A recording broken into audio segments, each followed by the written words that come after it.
కుండ చికెనా అంటే అవును ఉంది, అదే గోంగూర చికెన్. వీళ్ళు ఎంతమందికి ఇష్టమో కామెంట్ సెక్షన్లో చెప్పండి. ఇవాళ ఈజీగా చేసేసుకుందాం. దానికోసం ఒక గరిట ఆయిల్ వేడయ్యాక దానిలో చికెన్ వేసి దానిలో 1 spoon salt, 1 spoon ginger garlic paste వేసి బాగా కుక్ చేసుకోవాలి.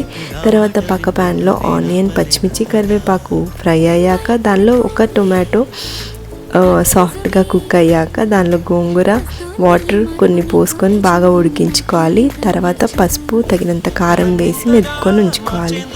బాయిల్ అయిన చికెన్లోనేమో పసుపు, కారము వేయాలి. దీనికి కారం ఎక్కువగానే పడుతుంది, చూసి వేసుకోండి.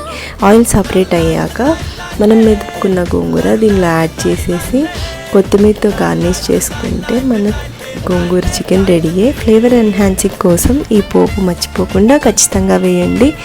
మీకు ఈ రెసిపీ నచ్చినట్టయితే లైక్ చేయండి, కామెంట్ చేయండి.